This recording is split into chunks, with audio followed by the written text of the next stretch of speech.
I'm joined now by Fred Weir, a Russia affairs expert. He joins us from Moscow at this stage. Mr. Weir, what are you hearing? Well, much the same. Two drones attempted to attack the Kremlin. They got awfully close because fragments fell on the Kremlin.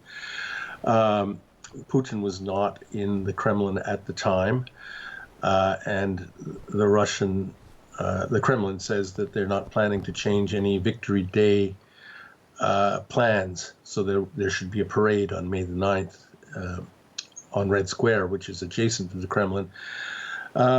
If you check back your news archives a couple of weeks, you'll find that there was reports of several drones falling in forests around Moscow. These are like small plane-sized, propeller-driven drones. They apparently ran out of fuel. There was at least one. Pictures of it were shown on Russian media, I guess a week and a half ago. And the Ukrainians, so a small plane-like drone could easily reach Moscow from Ukrainian territory. That's important. Could you, Fred, tell us a little bit more about these reports of drones having been launched in the recent past falling in the forests around Moscow? How many such incidents do you remember offhand? Well, there's one that was fully reported out with pictures of the drone, the wreckage of the drone in a forest in a village about 30 kilometers just outside of Moscow, near an industrial park that Putin had been planning to visit that day. You can look this item up, and it's fully reported out. But there was talk of several such that are a little wispier by fact. But it's clear that the Ukrainians not only have the means to target Moscow, but want to, probably for psychological reasons. You know that Victory Day, which is one of the main holidays on the Russian calendar, is approaching, and it's a military-associated holiday. So probably the Ukrainians are deliberately trying to disrupt that. Do you see this as almost inevitably resulting in an escalation of the war? The record seems to show that when Ukrainians hit Russian territory with something, usually a drone, the Russians retaliate in kind, or at least, I mean, there's nothing said explicitly, but when Ukrainians do that, then a big wave of Russian missiles hits Ukraine. Although on some days when there's been no attack, Russian missiles hit Ukraine. So it's really hard to make that connection. But I think an attempt, if the Russians are interpreting this as an explicit attempt to assassinate Vladimir Putin, I think you can rely on them escalating in response. Moscow is perhaps the most heavily guarded airspace in the world. I ask this question because it raises a lot of questions on how this drone was allowed to fly that far, A, or B, is there a possibility that this was a short-range drone? In other words, Russian territory was infiltrated and this attack was carried out from a short distance, a short range. I think too soon to say. The Russians will tell us. But, you know, I'm old enough to remember when Matthias Rust flew a small plane all the way from Germany and landed in Red Square. Moscow may be well-defended airspace, but sometimes all sorts of objects get through. It's just the way of things. They did, I mean, to their credit, they did shoot them down, but they did get awfully close to the Kremlin, and that's something that focuses minds, you'd have to say. And, you know, I mean, this comes also as news of Ukrainian drones striking a large oil terminal in Russian territory, located on the east side of the Kerch Bridge, in other words, towards Crimea. So I think the point is that, of course, that the Ukrainians say is Ukrainian territory captured illegally by Russia in 2014. But be that as it may, Russian targets have also been struck by Ukraine. It's the war, as it were, is not exclusively within Ukrainian territory. It also extends to territory which Ukraine says it is its own and also indisputable Russian territory, right? Yeah, no, it's been that way for quite a long time. I think the Ukrainians don't make any distinction. It's the Americans who keep saying don't attack Russian territory. The Ukrainians have. They hit this oil depot near Sevastopol the other day, and then last night they hit one which is near Novorossiysk. It's on the other side. It's on the Russian side of the Kerch Strait. So yes, and they also, I should say, have a long-range, high-speed drone, which is a former Soviet reconnaissance drone. I think it's called the Strij, the Tu-141 Strij. It was made in Kyiv, which is Ukraine. And apparently the Ukrainians have repurposed several of them. They attacked those Russian airfields. I guess if you remember a couple of months ago, they actually hit Engels Air Force Base, which is near Samara, and that's deep inside Russia. And they used the Strij for that. So it would be interesting to find out if these two drones fired at Russia were of that type, because they're very fast and long range, and if they were designed originally for reconnaissance and used by the Soviet armed forces for that, but the Ukrainians can pack a warhead into them and use them as like a cruise missile. Mm-hmm. No, absolutely. I think that raises a lot of questions right now. Again, if you look at the overall state of the war, over the last few days, there has been so much which has been said about the possibility of a spring offensive. Depending on what you read and what you believe, it's going to be a Russian offensive or a Ukrainian offensive. Could you tell us how this comes squarely in the middle of intense international speculation on what happens next in Ukraine? Yeah, all the speculation is, it's so much sound and fury, and it probably doesn't tell us what's going to happen. As far as I can tell, I talked to Russian military experts, and nobody is going to tell me what's really going on, and nobody's going to tell you. And most of the speculation out there, a lot of it is probably pure disinformation. But something is coming, and it will have to come when the ground hardens. Apparently, the weather's really bad right now. Or when Bakhmut falls, which seems imminent. And I don't think it will be a Russian offensive. As far as people tell me, and again, you just got to take everything with a grain of salt. The Russian plan seems to be to absorb a Ukrainian attack, grind them down, and then launch a Russian offensive. But, you know how unpredictable this war has been so far. It's bound to be just as hard to read. All right, Fred, thanks very much for joining us, sharing all of those details. But we're going to just go through a couple of points. In fact, Fred, why don't you stay with us for a bit, because the latest information that the latest footage we have actually shows the drone striking their target. The moment of impact, you'll actually see two drones striking. That was the first one, and that's the second one over there. Fred, if you can just, for the benefit of our viewers, tell us what this area is. This is, of course, the Red Square. This is the Kremlin, and this is where the residence of the Russian president is. Besides anything else, there's a museum there, of course, the world-famous Kremlin Museum, and, of course, the famous church as well. But tell us a little bit about the dome which has been struck. Is that part of the Russian president's residential complex? Putin's presidential office. That building is next to the Spassky Gate, adjacent to Red Square, right there. And wow, that's one drone hitting it. That can't be two drones hitting it. There's another one right there, which you'll see in a moment. Two drones, as I understand it, two drones. But they're striking in exactly the same place. That just doesn't seem likely. I think it's a loop. So there's just one, but I have seen footage of two.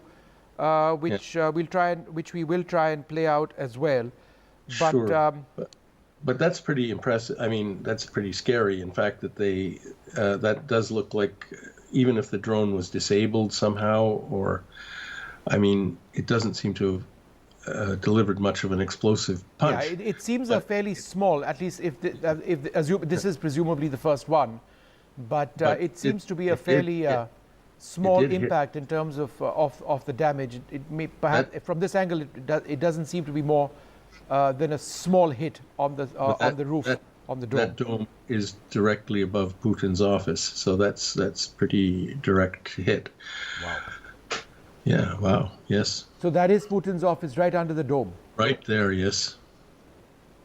Wow. So that's significant. Even if this was messaging or whatever it was, this is an incredible message which has been sent. And how will Russia respond to this? I'm just going to go through what Reuters is reporting.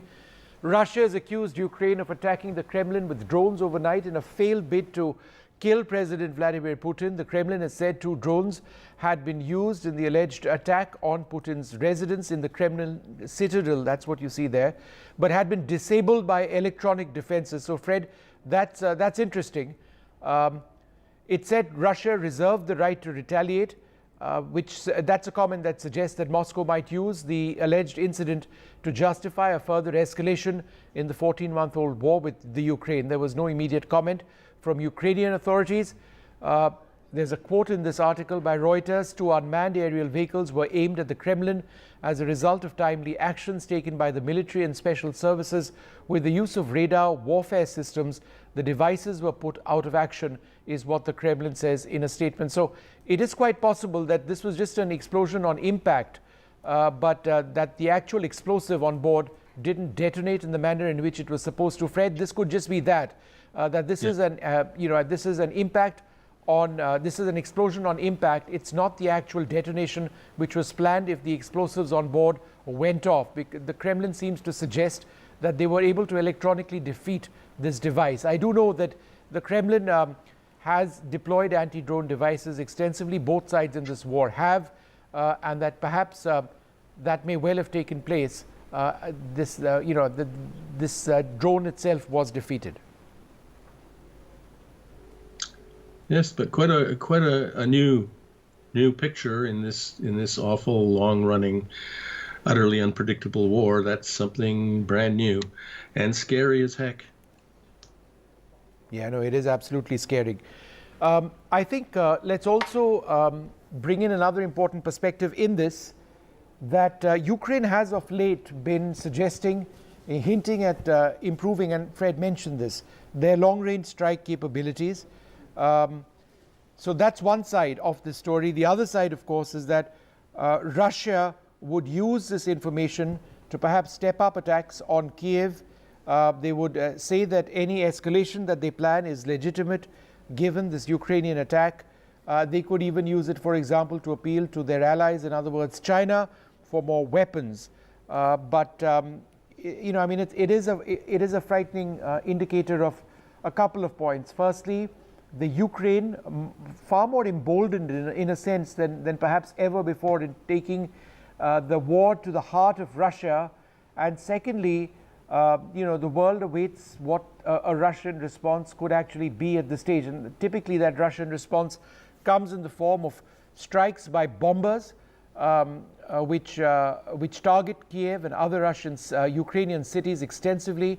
If there's been anything which has really hit the Ukrainians in terms of the loss of infrastructure, whether it's power infrastructure or other infrastructure, it's been Russian cruise missiles. A large number of those continue to be intercepted by the Ukrainians, but they continue to terrorize innocent people in Ukraine as well, with countless lives having been lost. But if this is a tit for tat, a retaliation by the Ukrainians to what we've seen the Russians do, cruise missile strikes, this could well be a long-range drone which is making its strike over here, then perhaps it's an indicator that the Russians, or rather the Ukrainians, have reached a level of technology where they are able to actually do this. Again, it brings up a larger question on the numbers of drones which the Ukrainians may or may not have, which have the ability to strike targets at this range. It's important to note that it's unlikely that the West would have provided this sort of drone, because they have been very careful in providing the Ukrainians with weapons which don't typically have the range to strike targets deep within Russian territory. So if this is a drone, as Fred was mentioning earlier on, it could well be a repurposed Russian drone in the inventory of the Ukrainians, who've modified this to actually fly long range. Now, the Kremlin has said that their May 9th parade in Moscow is going ahead. That is their Independence Day parade, despite this drone attack. And Russia have, of course, in case you've just joined us, accused Ukraine of attacking the Kremlin with drones overnight in a failed bid to assassinate President Vladimir Putin. Now, that dome that you see over there is the citadel in which the president of Russia, Vladimir Putin, that's where his office is. So, look, one way or the other, this is a huge escalation of the war. And it is, I would suggest, a massive worry for millions of people around the world if this gets any worse. We'll take a short break, come back for more.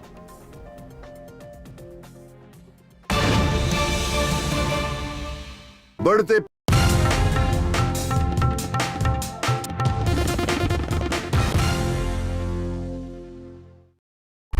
Debates are essential not just for journalism but for humanity. It ignites our mind, opens it up for counter-opinion.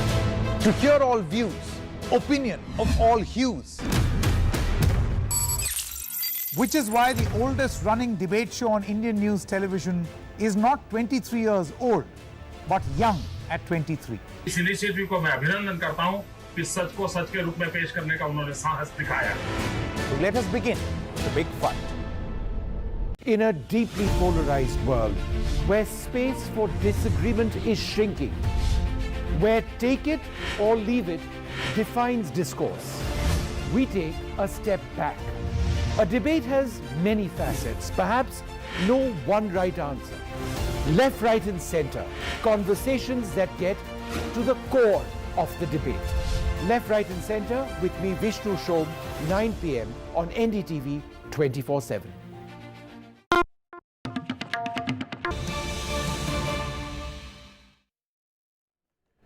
Good evening. Breaking news. In case you've just joined us, the Kremlin has said that it considered the attack which has taken place on Moscow, a drone strike on the office of the Russian President Vladimir Putin, to be a planned terrorist action. So with the Russian news agency RIA reporting that 2 drones had been used in the attack. There is footage of this attack that you can see on your screens.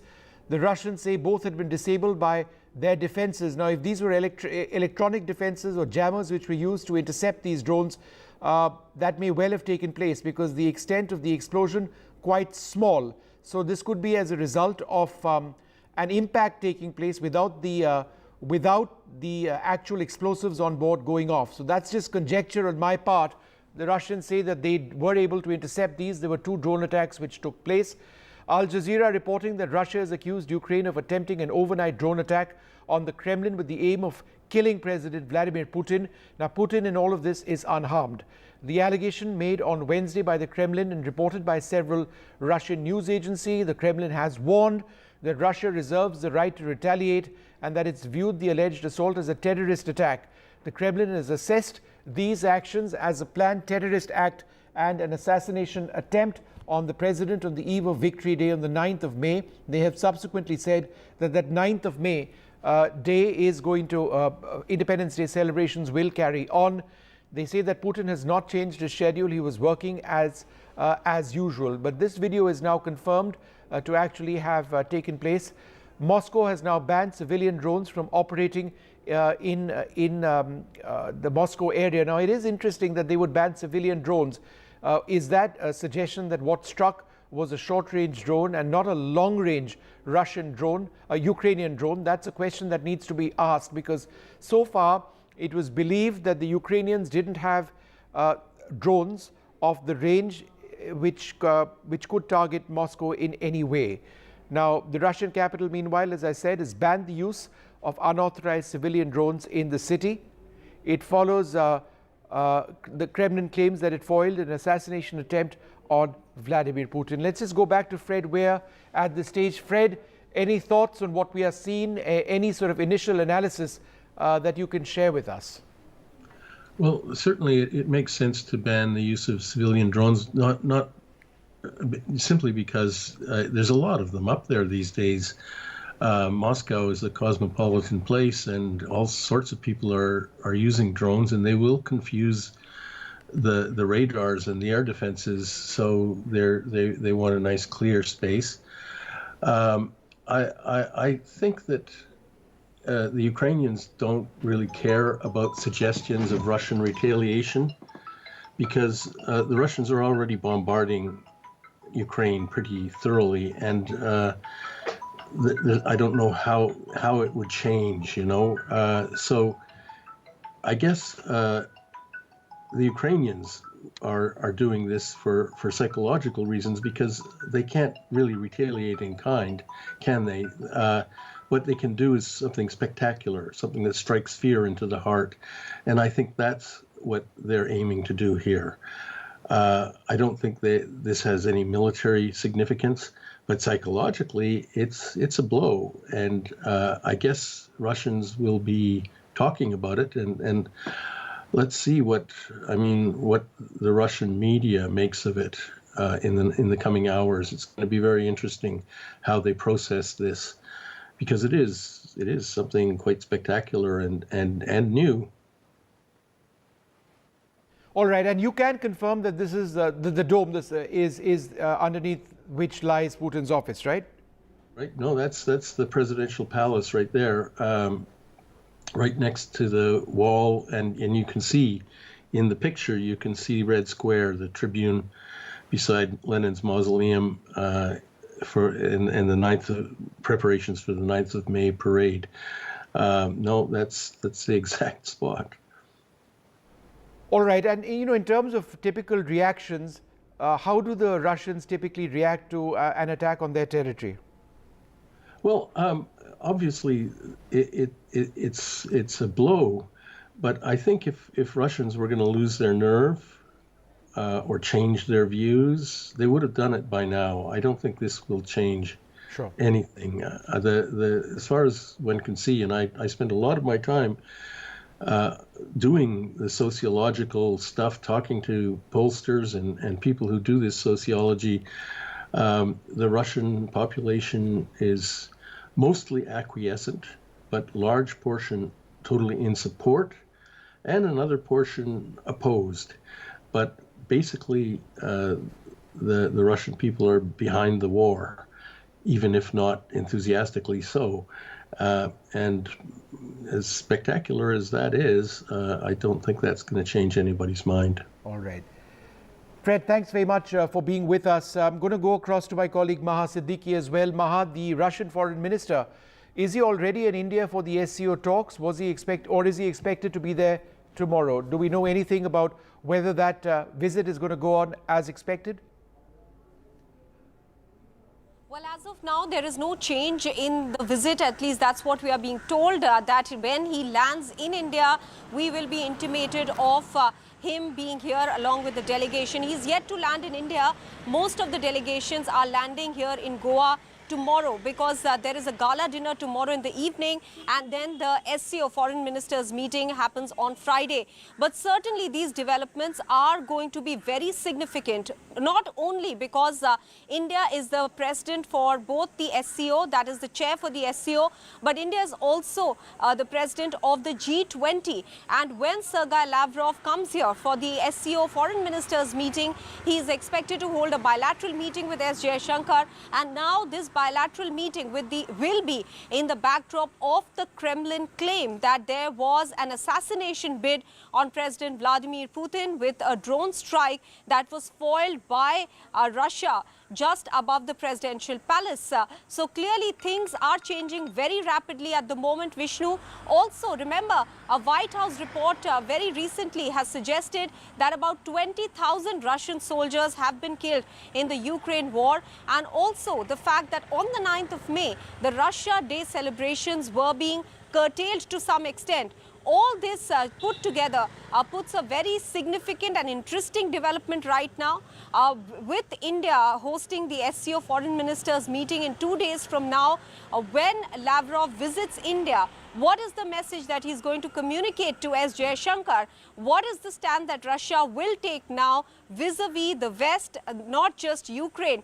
All those points are going to be discussed now in the bilateral meeting. So all eyes certainly will now be on the Lavrov's Jaishankar meeting, rather than what we were expecting earlier, the meeting with Chingyang or the no meeting with Bilawal Bhutto Zardari. All right, we leave it at that. Maha, the SCO meet here in India, Maha indicating that Sergei Lavrov, the Russian foreign minister who's supposed to be visiting, will continue with his plans. The Russians have also said that on the 9th of May, which is when their Independence Day is held, they'll continue with their normal parade down Red Square. That is the office of the President of Russia inside the Kremlin.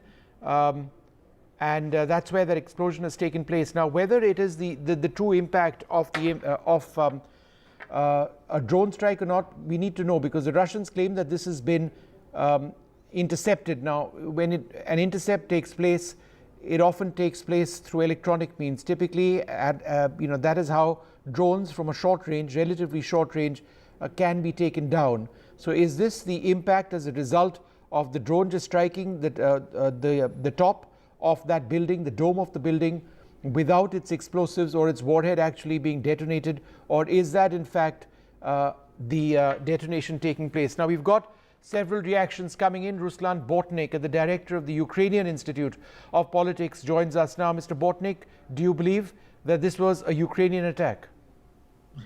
We don't know, but in any case, we can say that this situation leads us to a new wave of escalation between Russia and Ukraine.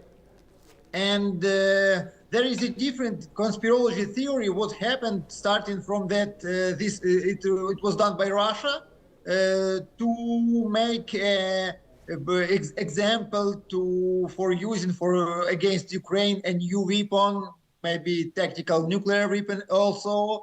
Or it should be made also from Ukrainian side, Ukrainian special investigation services, to blow one of the symbol of the Russian Federation, Kremlin, and to obtain such kind of moral victory.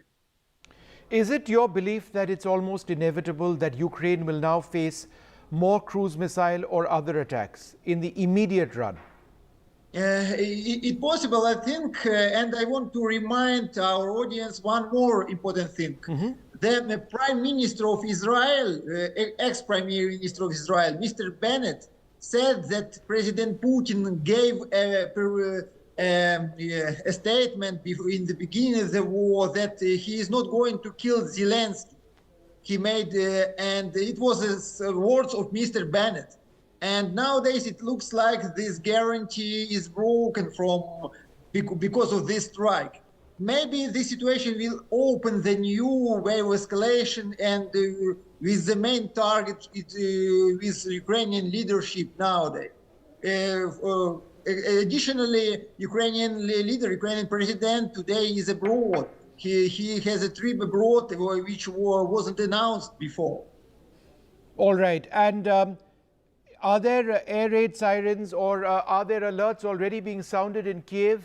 Is there an expectation of an attack being imminent? Over the last few days, I do know that there have been lots of alerts which have been sounded in Kyiv and in other Ukrainian cities because of an impending series of Russian cruise missile attacks which were anticipated. Yes, you're right. We took two big Russian missiles and drones attack for the last 4 days. Even one rocket I've seen on my under my house a few days ago, and these attacks was not effectively. We were not successfully. They hadn't achieved any goals in Kyiv, but we have air alarms almost every day in Kyiv. It's because of preparing the counteroffensive operation of Ukraine in the nearest weeks, which announced before. All right. Stay with us for a moment. I just want to remind our viewers of what exactly it is that they're seeing. The Russians claim that this is a terrorist attack which has taken place on the Kremlin itself. That's the citadel or the dome of President Putin's office in Moscow. They have said that their Independence Day celebrations on the 9th of this month will carry on as usual. Over a period of time, it is believed that the Ukrainians have been able to work around old existing stocks of Russian cruise missiles, which they had to modify them to fly at extreme ranges to act as drones like this. Now, significantly, the Russians say that this particular drone, or the two strikes which they say took place, they were intercepted or they were jammed, that could well have taken place because the explosion itself seems to be quite small. The question, did the warheads really explode? Significantly, Putin was not in his office at that stage in the Kremlin, is what the Russians are also saying.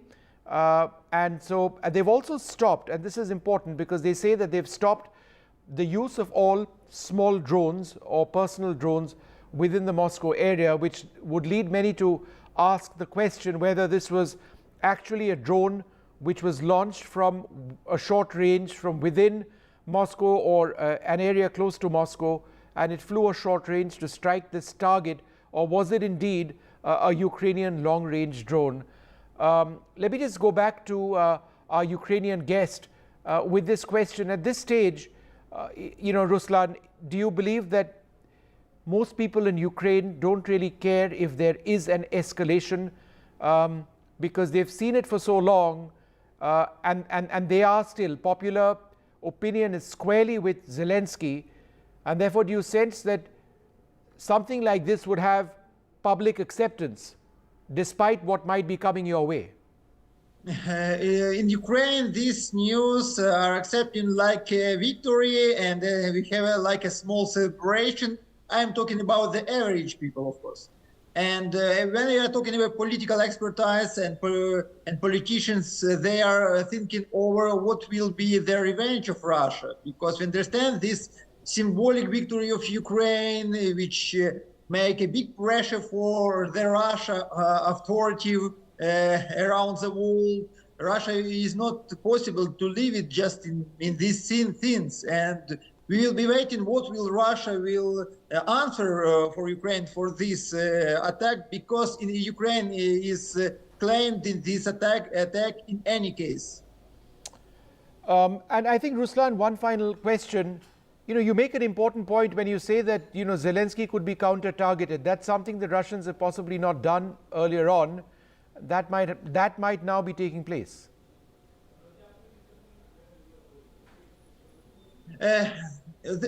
In mass media, there are three reasons for this absence of attack on Zelensky. It is maybe it happened because the Putin had a thought to make any agreement with Zelensky. Maybe because the promises of Putin to don't touch Zelensky till the end of the war. Maybe because of any economical reasons, because between Russia and Ukraine during the war was made two economical agreements. I'm talking about the grain agreements, and I'm talking about the transfer of Russian oil and gas through Ukrainian territory. But now this accident around of Kremlin, of course, broke this balance, and it will be some kind of revenge from the Russian side. All right. It's always good speaking to you. Thanks very much for being with us. The last thing that the world needed, and certainly people in Ukraine or Russia need, is an escalation of this horrific conflict. But let me go straight across to my colleague Maha Siddiqui, who's also been tracking this closely. Maha, your thoughts? Well, at the moment, there are a lot of conflicting thoughts coming through. And first one is that how did this drone strike travel all the way and end up, as Kremlin is claiming, in an assassination bid right above Moscow? Why did it go unchallenged all that distance? Also, the fact that how was it exactly foiled? Russia is claiming that it was a foiled assassination bid. They are blaming Ukraine, Kyiv, for launching this attack. At the moment, the situation remains very fluid also because a White House report has earlier on claimed that Russia has suffered huge casualty in the Ukraine war, about 20,000 of its soldiers. The signals coming in from Russia were also that its May 9th Russia Day celebrations were slightly curtailed this time around, although, as you are pointing out, Vishnu, that despite this assassination bid, as they are claiming, the Russia Day celebrations will continue. Looking at this entire situation at the moment, it does appear that there could be a possibility of an escalation, something that clearly the world doesn't need at this point in time. There have been voices calling out for a resolution. The war has already been going on for over a year now. India has also attempted at trying to get both sides to discuss this issue and end the war. In fact, at the SCO summit in Samarkand, Prime Minister Narendra Modi had a bilateral one-on-one meeting with President Vladimir Putin, and it is there last year that the Prime Minister had told Vladimir Putin that this is not the era of war. The words that went in the G20 Bali declaration and were noted by the West, since India was coming under fire from the West for not having taken a clear stand against Russia. India still continues to take a neutral position on the Ukraine war. However, it has urged both sides to come to the talking table and end this war. Now, what repercussions could this have on the SCO foreign ministers meeting that we are likely to see on the 5th of May? Of course, the SCO meeting will continue here right behind me in this venue in Goa. However, before that, there is expected to be a bilateral meeting between S. Jaishankar and Sergei Lavrov, the Russian foreign minister. And there we do expect now this issue to clearly come up.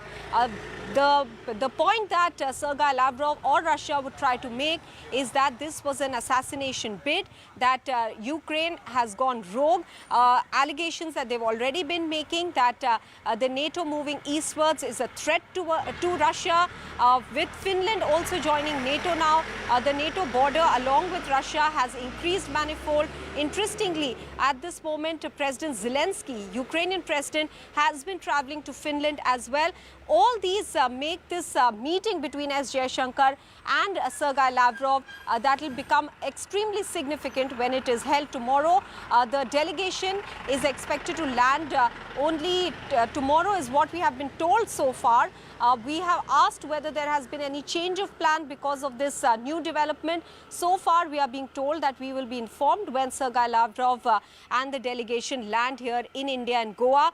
Most delegations coming in tomorrow before the gala dinner that will be held ahead of the SCO foreign ministers meeting. Remember, Vishnu, India also holds the presidency of G20, and there again this issue becomes very critical because Russia says that Ukraine war should not be discussed in the G20 format, which has to discuss macroeconomic issues, financial issues, global economy, and therefore will Russia continue to maintain that stand, considering now they are claiming that there was an assassination bid on the Russian president himself. All right. Maha, diplomatically, in India, you're going to see the foreign minister of China, you're going to see the foreign minister of Russia as well.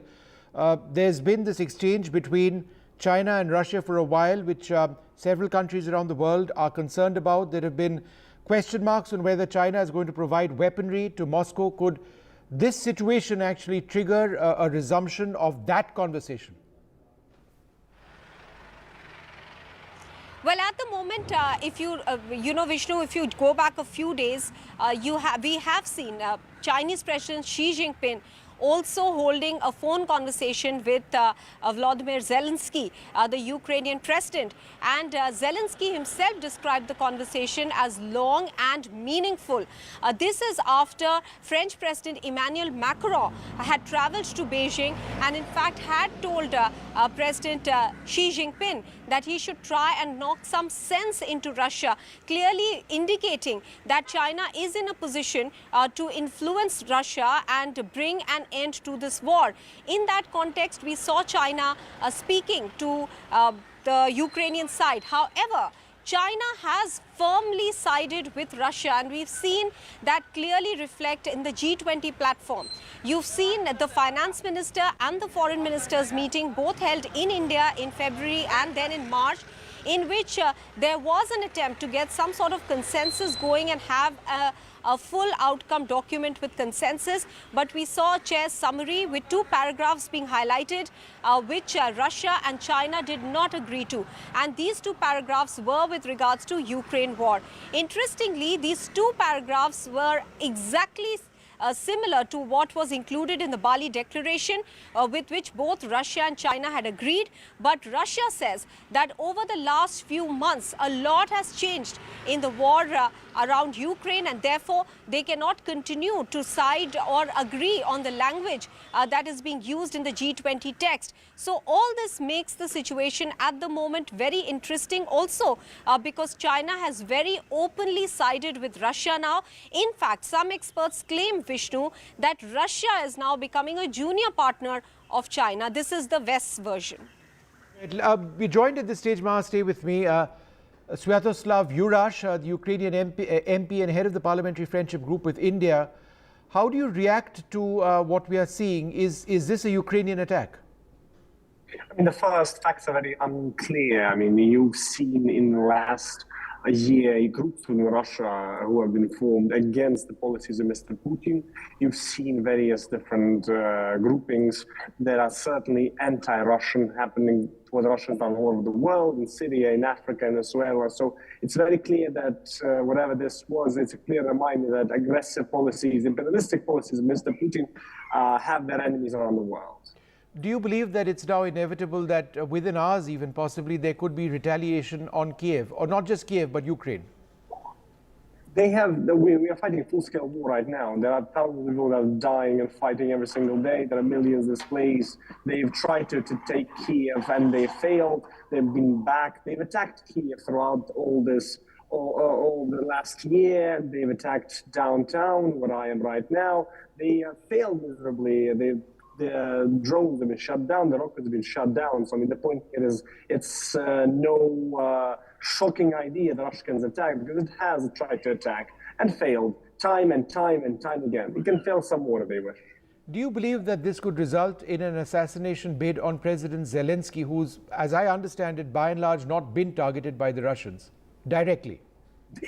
He has. I mean, when the Russians were invading Kyiv initially, they have essentially sent hit squads, and they are sitting not far away in our presidential office, and we've captured various hit squads by Russians 200 meters, 500 meters away from the presidential office. So they tried to assassinate or scare off President Zelensky out of Ukraine. They have failed. And the point is, again, they will continue doing that, because obviously for them to behead the leadership of our country is something they see as a key to their success. Do you believe that one way or the other this is going to result in a massive escalation? The massive escalation has already happened on 24th February. Russians invaded in every side of the country, trying to take our capital, trying to destroy our state. So the point here, and the fighting is raging right now all across the eastern front line, southern front line. So, I mean, the point is that there is no escalation more than that truly scares Ukrainians. Ukrainians have last year chosen to stay and fight, and they are staying and fighting. I think that's an important point. You know, despite this attack and what it might entail, by which I mean perhaps mass cruise missile strikes, which you've been facing for the last 1 year, people in Ukraine, are prepared, and support for Zelensky and the war effort continues unabated. That's what you're trying to say, right? Yes, I mean, the fact is we have lived through the very, very horrible reality through the last year. We have lost dear, near, close, and everyone in Ukraine has somebody who's fighting, somebody who's died, somebody who is injured, somebody who has fled, somebody who lost everything in their lives. So the point is, for us right now, this is no escalation. This is the reality that we are living through every day. But Ukraine does continue to hit targets within Russia. Undisputed Russia also targets within Crimea, which of course was Ukrainian territory till 2014. That continues, right? Areas where you've got Russian soldiers and others, you continue to target that, even in undisputed Russia.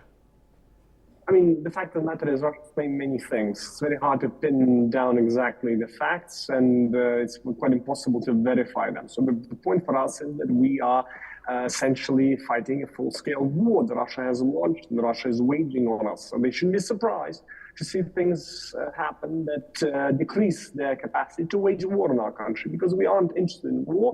We want peace and we want to choose our own destiny. And for them to now be surprised that we are actually responding to them in one way or the other shouldn't be shocking. It's the reality.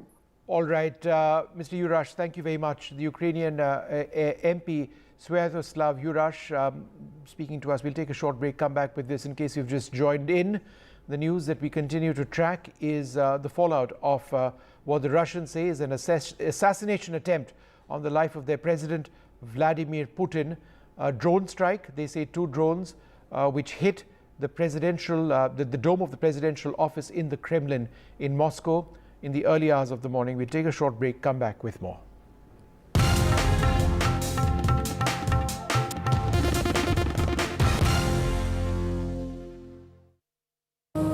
This is NDTV. No noise, no shouting, and most importantly, no lies. Our lead story tonight. Big international story India is closely watching.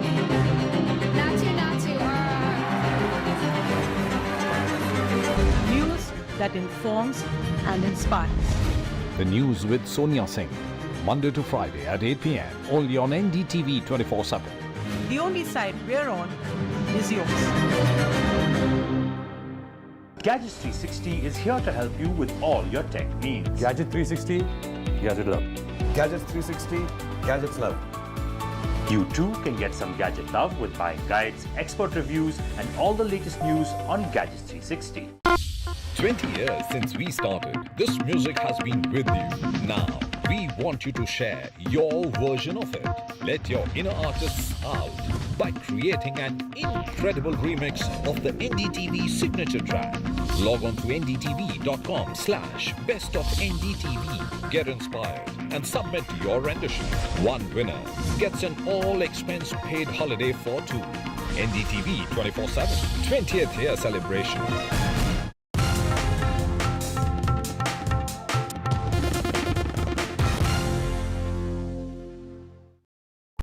Debates are essential not just for journalism but for humanity. It ignites our mind, opens it up for counter-opinion. To hear all views, opinion of all hues.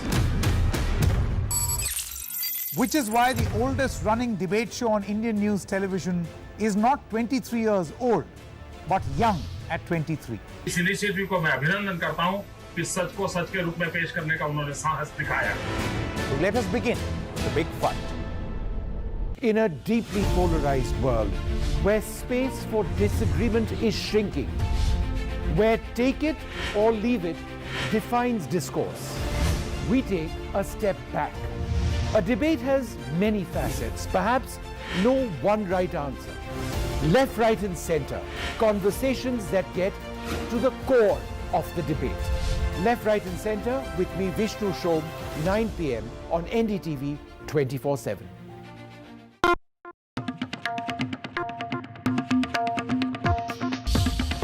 Years since we started, this music has been with you, playing in your homes, at work, and in your car. Now, we want you to share your version of it.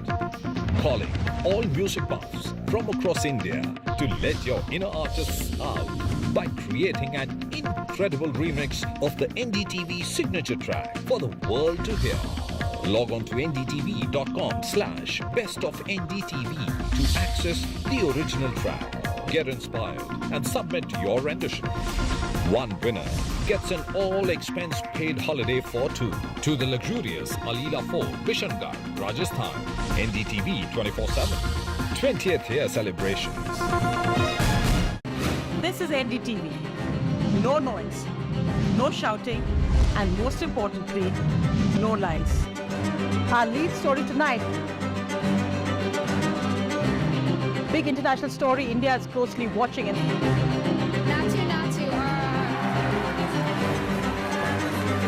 News that informs and inspires.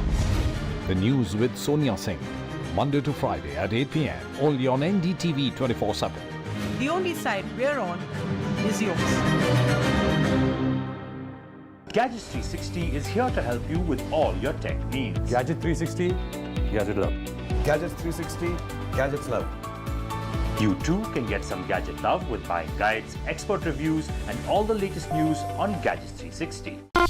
20 years since we started, this music has been with you. Now, we want you to share your version of it. Let your inner artists out by creating an incredible remix of the NDTV signature track. Log on to ndtv.com/best of NDTV. Get inspired and submit your rendition. One winner gets an all-expense paid holiday for two. NDTV 24/7 20th year celebration.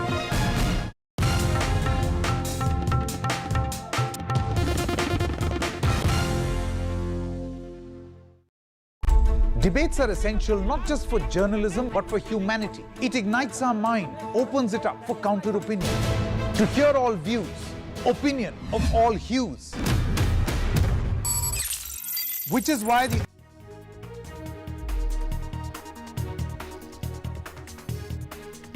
Welcome back. The latest development in this is a response from Ukraine. Reporters now, Voice of America journalists in Kyiv, reporting that the Ukrainian presidential office has denied the drone strike on the Kremlin. They say that such an attack would achieve nothing and wouldn't change anything on the battlefield. So this is an important statement now coming in. Zelensky's office saying that we have no information about the so-called night attacks on the Kremlin. But as President Zelensky has repeatedly stated, Ukraine directs all available forces and means for the liberation of its own territories. So that's significant. So, and not to attack the territory of others. But the fact of the matter is that they have in the past, albeit at much shorter ranges. So it's an important Ukrainian denial which is coming in at this juncture. Whether that's accurate or inaccurate, we don't know at this stage, and we'll have to wait and see whether, irrespective of whether it's whether it's accurate or inaccurate, the Russians choose to retaliate. In fact, they have said, the Russians, that they will retaliate at a time and a place of their choosing. So, however, they have said significantly, and this is the big reason we are, reporting this with this intensity, Russia claiming that Ukraine sent drones to attack the presidential home of President Vladimir Putin in an attempted assassination attack. The Ukraine itself has denied this attempt having been made. Now, the question which really arises is how has the Ukraine been able to fly, if they are indeed involved, a drone out to this range? Because in the past, they've not had drones which can fly this far. They have been repurposing old Russian missiles to fly as drones over extended ranges, but whether those have the guidance systems available to actually fly very long ranges and successfully hit targets or not, we don't know. Now, let's give you another view of the Red Square and St. Basil's Cathedral right there on your screen. So you're just zooming out over there, and that's the main Kremlin office that you can see, the Kremlin premises, which includes the Kremlin Museum. It includes the office of the Russian president and his residence as well. That dome structure is where the strike actually took place. The area itself is referred to as the Kremlin Senate, and as I mentioned, the State Historical Museum immediately to its right. And it's that dome where the attack took place on. That is the office of the Russian president, Vladimir Putin. It's in that complex that he sits, and that's where the strike took place. The Russians say 2 drones struck that target, but that they were able to defeat the drones, presumably electronically. But the images or the video that has been coming in of the Kremlin this morning, in the last couple of hours, in fact, seems to suggest that the damage is insignificant. The Russians also pointing out that no, that Putin was not there at the time when this particular attack took place. And the Ukrainians in the last little while have been saying that they are not responsible for this attack because it doesn't achieve anything as far as the battlefield goals they have are concerned. Be that as it may, we'll have to wait and see what the Russian response to this is going to be. Typically, whenever there have been attacks on Russian territory, and we've seen attacks on Russian territory in terms of attacks, for example, on bomber bases, other areas as well, partly successful in certain instances. We have seen a massive response in retaliation by the Russians. They fly several bombers, whether they are Tu-60 intercontinental ballistic missile carrying bomber, Tu-160 intercontinental range nuclear bombers, or Tu-22 M3 bombers, or Tu-95 Bear bombers, which are the three primary types of nuclear capable bombers in the Russian Air Force's inventory. And they use them for massive cruise missile attacks. Remember, the Ukraine has a very robust air defense network which is available within their territory. And therefore, the Russians launch their missiles at range from well within Russian territory. They don't typically fly into the Ukraine using either larger aircraft or fighter jets or fighter bombers, because many of these have been intercepted. So what's going to happen at this stage, we don't really know.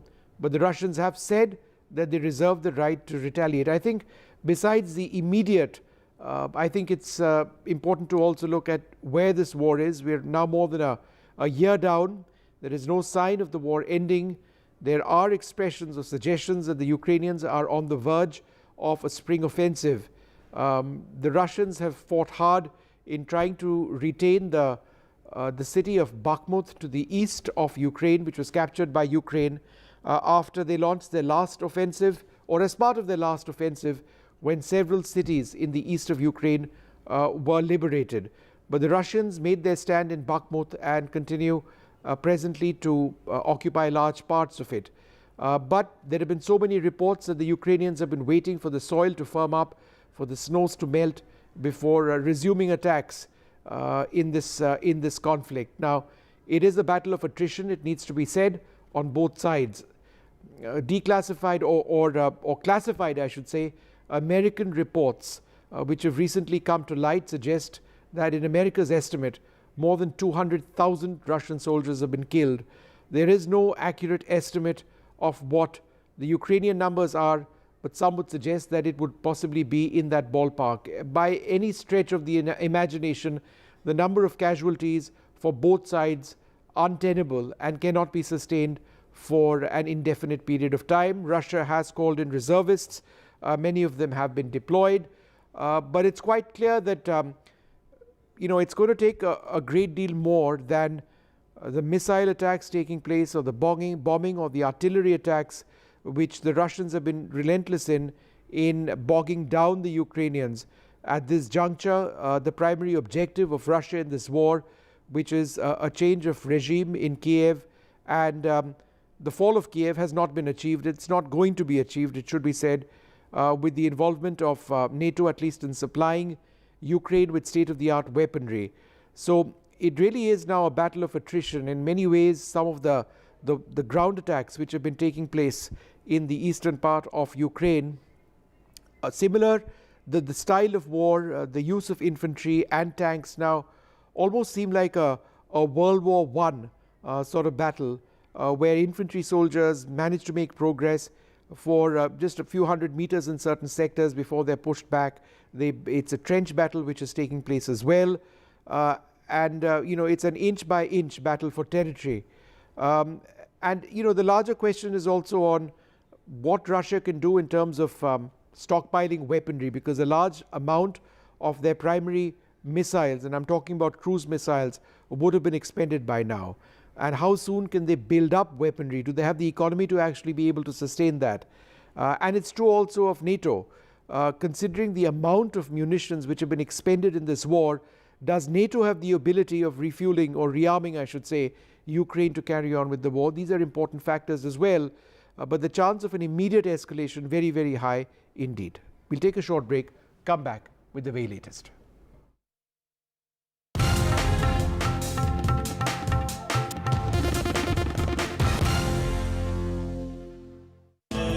In a deeply polarized world, where space for disagreement is shrinking, where take it or leave it defines discourse, we take a step back. A debate has many facets, perhaps no one right answer. Left, right, and center, conversations that get to the core of the debate. Left, right and centre with me, Vishnu Shom, 9 p.m. on NDTV 24/7.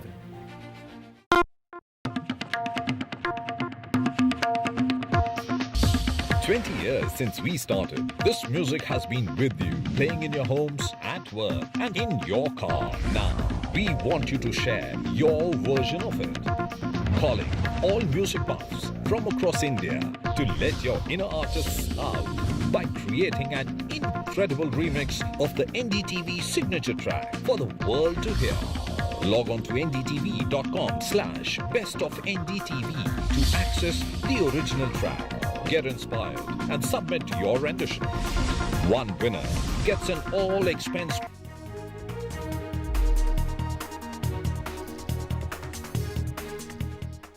All right, let's return to the big story that we continue to track. An attempted assassination attempt of the Russian President Vladimir Putin being reported by the Russians.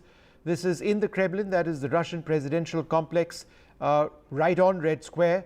And underneath the dome is where the Russian president, his offices, his residential quarters is. My colleague Maha Siddiqui also joins us. Maha, how do you actually see this from an international diplomatic standpoint? Well, this is only likely to worsen the situation if the Kremlin claims that there was indeed an assassination bid on Vladimir Putin, even though at the moment Ukraine seems to be suggesting and has put out some sort of statement that they are unaware of this. However, this could, if it leads to an escalation, be really bad news at this juncture, because we are looking at not just a war that has been going on for over a year, but the ripple effects of the war impacting the whole world. The food and energy crisis has been witnessed by large parts of the world, and the food crisis specifically has been pretty debilitating for the African nations, and it had to be then countries like India, Turkey, the UN had to get involved in getting the grains from the Ukrainian silos through the Black Sea because the situation was worsening around the world, the wheat crisis specifically, as this is the wheat bowl of the world, bread basket of the world rather. So clearly, this is not a good sign, and for India, which at the moment holds the presidency of the G20 and has been desperately trying to get some sort of consensus going so that its presidency is a success with the summit coming up in September, certainly India too has its task cut out now, because remember, Russia and China have now made one party in the G20 grouping, wherein China is firmly backing Russia and not agreeing to the language of the communique, pointing out that the Ukraine war should not be included as part of G20 discussions, because Russia believes that G20 should only be a platform discussing macroeconomic policies and global economy, and that how wars impact the global economy has never really been discussed in the past. We have seen so many conflicts. He quoted Afghanistan, Iraq, all these were never really discussed in the G20 platform. So why is Ukraine being discussed? But with this change now, with the latest development wherein Kremlin itself is claiming that there has been an assassination bid on President Putin through Ukraine, will that stand change? Will Russia also become more aggressive now in a stand on Ukraine, and will it say that, okay, let's have a discussion on it, but we have an absolutely different view about what is happening, as they have been saying since the start, that the NATO has been moving eastwards. It's creating a security threat for Russia. Remember, Finland has now joined NATO as well, and therefore the border with NATO countries has increased with Russia. Will this change the situation? Will it make it more difficult for India to get a consensus going for the G20 summit in September? All that becomes a big issue for India at the moment. As far as the SCO foreign ministers meeting itself is concerned, look at the SCO itself. It comprises the Central Asian countries and Russia, China, India, Pakistan. Russia and China were the ones who started the SCO format. Iran will also be inducted as a full member this time during the summit in July. So it really seems to be a bloc which is an anti-West bloc, barring some countries from Central Asia and India, which have taken a neutral stand and done a balancing act between the West and Russia. All right, just in case you've joined us, the very latest news coming in now is that Ukraine has denied that they were responsible for this attack. Whether or not Russia believes that or not, we'll have to wait and see. There'll also be a great deal of analysis over the next little while on the nature of the drone use. Now, it's actually quite visible in the attacks which have taken place. But let's just cut full frame to the animation that we've got out on your screen, courtesy Google Earth. And essentially what you see on your right-hand side is that dome, which we can focus on over there. It's right on the Red Square. The area itself is called the Russian Senate. In fact, the Kremlin Senate. In fact, that is the presidential complex of the complex of President Vladimir Putin. He lives over there. His office over there is also over there. You can see that dome quite clearly, and St. Basil's Cathedral also visible just a short distance away. As you can see, St. Basil's Cathedral, the iconic structure on Red Square. And I would suggest that the attack took place as the crow flies, not more than 200 to 300 meters away from that particular area. This is the heart of Moscow. It's the most heavily defended area in all of Russia, and that has been attacked. So the large green building is the historic Kremlin Museum. What we've referred to as the Kremlin Senate is in fact where the Russian president has his office and his residential areas, and that's where Vladimir Putin was not located, so the Russians claim, when these drone strikes took place. But I think the point that I was mentioning, and let's just return to that footage of the attacks itself, is the footage is actually quite clear, not necessarily from this angle but from other angles, of the nature of the drone. And it doesn't appear to be a very large drone. It appears to be a small drone, and it's clearly not flying at a large speed.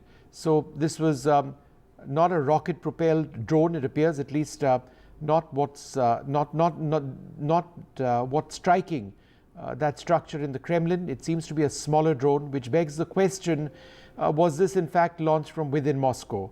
And I ask this also because Moscow in the last couple of hours has banned the use of recreational drones in Moscow city. The Ukrainians are denying this. There is no clarity on the nature of the drone, but I think based on what we see over there, we should be able to get some sort of idea of what it is in the next couple of hours. Remember, Ukraine is supplied weaponry extensively by the West, but the West has made it very clear to Ukraine that they're not willing to supply them with long-range weaponry, which would actually allow them to, by and large, be able to carry out attacks beyond Ukrainian territory. The West doesn't want this. The West has been trying, NATO has been trying to right-size this conflict. Whether or not they've been able to do that is a separate question, but long-range weaponry has not been provided. What has been provided is weaponry which can be used to target the Russians within Ukraine. But the Ukrainians are a fairly advanced military state. They've had for decades now a very advanced military industrial complex, and they have apparently been able to fashion old Soviet long-range cruise missiles into drones, is what we are told. It also depends a great extent on not just the drones themselves or their ability to fly far, but also their ability to resist jamming and to be able to successfully reach or hit a target accurately. So accuracy also important, and then the warhead has to trigger. So these are things being developed, and this is obviously drone warfare, a new part of the history of warfare. It's defining a part of the Ukraine war for sure. Anyhow, the worry is that this will result in a huge escalation. The Russians seem to be indicating at this stage that they will choose a time and place and when to retaliate. What will the nature of that retaliation be? We just don't know.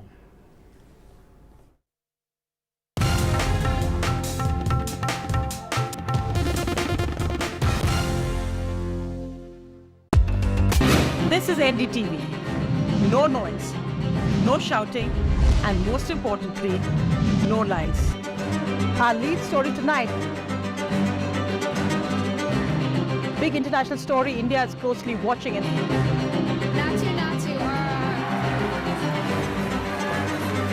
News that informs and inspires. The news with Sonia Singh. Monday to Friday at 8 p.m. Only on NDTV 24/7. The only side we're on is yours.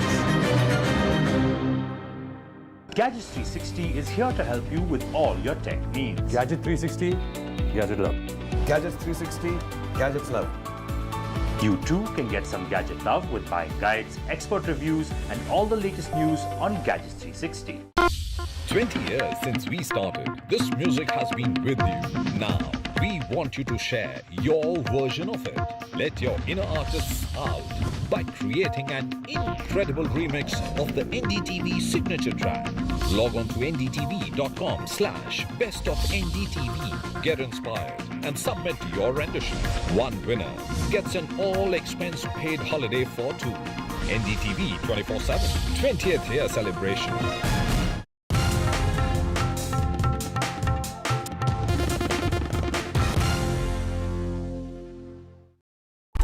Debates are essential not just for journalism but for humanity. It ignites our mind, opens it up for counter-opinion. To hear all views, opinion of all hues. Which is why the oldest running debate show on Indian news television is not 23 years old, but young at 23. इस initiative को मैं अभिनंदन करता हूं कि सच को सच के रूप में पेश करने का उन्होंने साहस दिखाया. Let us begin the big fight. In a deeply polarized world, where space for disagreement is shrinking, where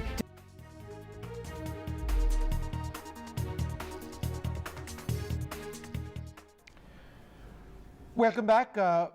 We continue to track the fallout of the attempt on the life of the Russian President Vladimir Putin. That's a claim made by Moscow that this was an attack made by Ukraine using drones to target the Kremlin. They point out that Putin is entirely safe. They also say that they were able to defeat the weapon used, the drone itself, perhaps electronically jam it or otherwise. But it does appear to be making impact. But new footage from the Kremlin appears to indicate that the citadel or the dome of the presidential complex over there has not been penetrated. So in terms of the damage over there, it is actually fairly minimal. But I think it's the messaging which changes a lot of things. Also on to the question on whether this was a Ukrainian drone or one used by partisan or other forces and launched from a relatively short range within the Moscow area. That's another aspect of this that needs to be looked at. Maha Siddiqui joins us as well. Maha, the Russian foreign minister, is going to be here tomorrow. Could this have is he going to carry on with that visit? Well, as of now, neither of the two sides have in fact indicated that there could be any change to the schedule of the Russian Foreign Minister Sergei Lavrov, who is set to come to India in Goa for the SCO Foreign Ministers meeting. But of course now the bilateral meeting between S. Jaishankar and Sergei Lavrov will become very critical, because this will now be in the backdrop of not just the ongoing war in Ukraine, but the claimed assassination bid on President Vladimir Putin. What is the message that Sergei Lavrov will send to India, and what is it that India is going to communicate to Lavrov? Because India at the moment is not just the chair of SCO, but also the president of G20, and therefore constant engagement with Russia on the one side and the Western countries on the other side is critical for India, because India needs to drive a consensus for the summit in September, and that is proving to be elusive at the moment. We've seen two crucial meetings, the finance ministers meeting in February and the foreign ministers meeting in March. This is the G20 meeting that I'm talking about, in which a joint communique could not be reached upon because of the objection to the language used in the communication with regard to the Ukraine war. And it was not just Russia that objected to it, but China supported Russia in that objection, and both the countries in fact did not agree to two paragraphs. So will India be able to tackle this situation, because its task clearly is cut out? We are not very far from September now. Will it be able to get a consensus going and have a leader's declaration in the summit? That's very important, and that is why every meeting with the Russian side or with the Western countries that India is holding at this point needs to be seen in that context as well. All right, Maha, thanks very much for joining us. We'll continue to track the story, including on left, right and center tonight at 9 p.m, getting in reactions from Russia, Ukraine as well. Is this war going to escalate? That's the last thing millions of people on either side of that border require. We'll take a short break. More coming up.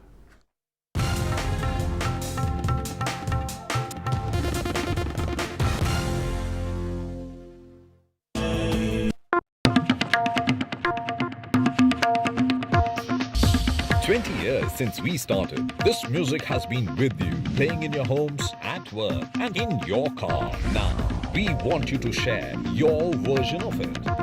Calling all music buffs from across India to let your inner artists out by creating an incredible remix of the NDTV signature track for the world to hear. Log on to ndtv.com/bestofndtv to access the original track. Get inspired and submit your rendition. One winner gets an all-expense-paid holiday for two to the luxurious Alila Fort, Bishangarh, Rajasthan. NDTV 24/7. 20th year celebrations. This is NDTV. No noise, no shouting, and most importantly, no lies. Our lead story tonight. Big international story. India is closely watching it.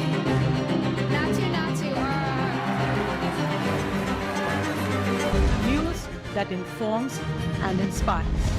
The news with Sonia Singh. Monday to Friday at 8 p.m. Only on NDTV 24/7. The only side we're on is yours.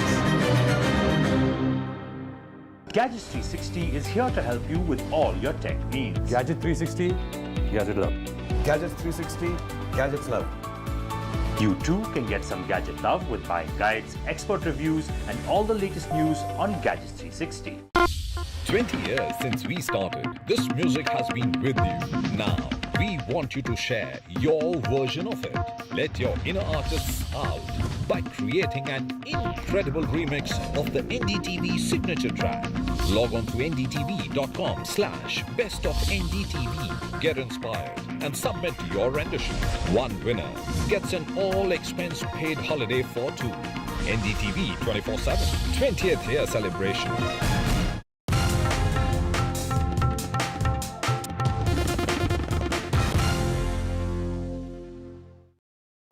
Debates are essential not just for journalism but for humanity. It ignites our mind, opens it up for counter-opinion. To hear all views, opinion of all hues. Which is why the oldest running debate show on Indian news television is not 23 years old, but young at 23. इस initiative को मैं अभिनंदन करता हूं कि सच को सच के रूप में पेश करने का उन्होंने साहस दिखाया. So let us begin the big fight. In a deeply polarized world, where space for disagreement is shrinking, where take it or leave it defines discourse, we take a step back. A debate has many facets, perhaps no one right answer. Left, right, and center, conversations that get to the core of the debate. Left, right, and center with me, Vishnu Shom, 9 p.m. on NDTV 24/7.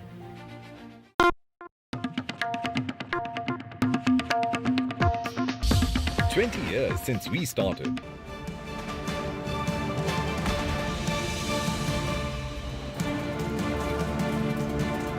A very warm welcome to our special broadcast from Goa, where we are standing outside the venue of the SCO Foreign Ministers meeting that is going to take place on the 5th of May here in Goa. But ahead of that, there is big news that is coming in from Moscow.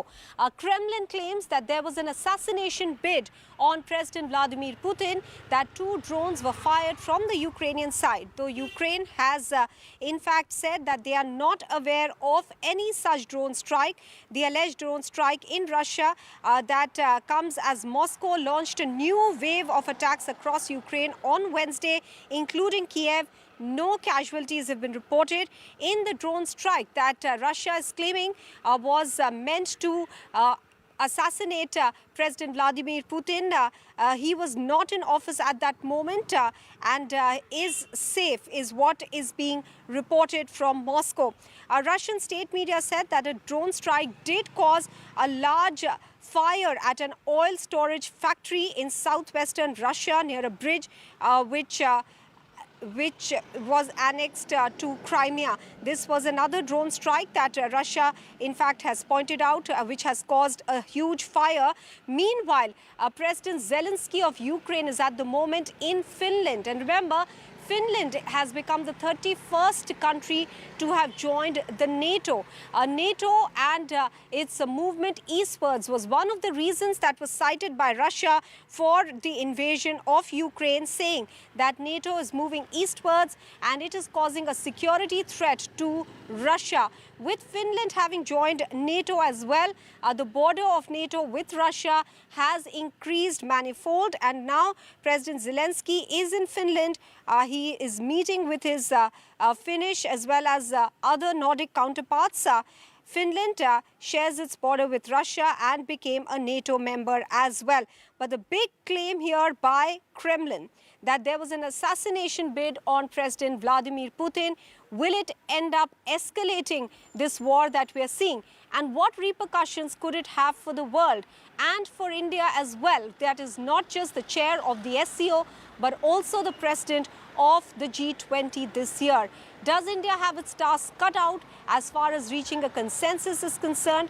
And what are we expecting as far as the bilateral conversation is concerned between S. Jaishankar, India's External Affairs Minister, and Sergei Lavrov, the Russian Foreign Minister, who will be landing in Goa for the SCO Foreign Ministers meeting tomorrow. Joining me now is Andrew K.P. Leung, independent China strategist, and Aina Tangent. He's a senior fellow at the Thai Institute and chairman Asia Narratives channel based in Beijing. We also have with us India's former diplomat and ambassador Rajiv Dogra.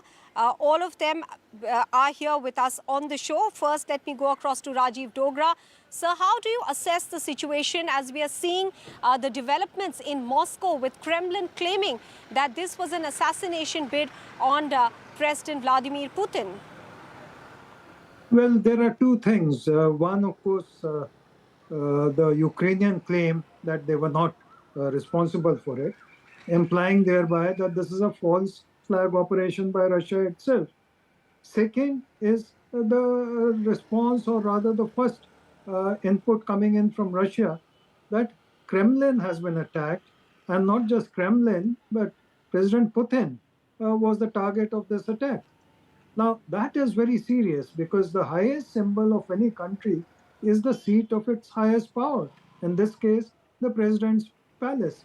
And the dome happens to be the place under which the president's office is located. So no false flag operation would take such a risk as to do something against its own leader by its own rocket or missile or drone. So I would discount that. Now, the important thing is, where does it lead us to? I feel a couple of things would follow. One is the international reaction to it. And one of the first reactions to come out would be a collective reaction, would be in the SCO meeting.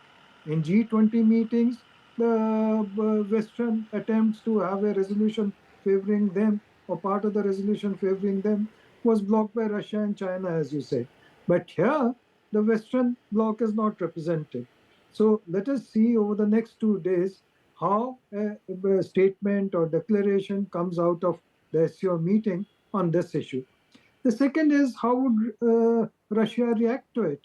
I feel that so far, Mr. Putin's reactions have been very calm, calculated, and restrained. In fact, behind the scenes, they have been telling the NATO countries, especially USA, that Ukraine should be advised not to cross the red lines. Ukraine has already crossed the red lines a couple of times by striking deep within Russia, but this is the reddest of the red lines. So a reaction would come in. Whether it leads to escalation or not remains to be seen. But Zelensky is the type of person who thinks that escalation goes in his favor. So we are on a dangerous edge.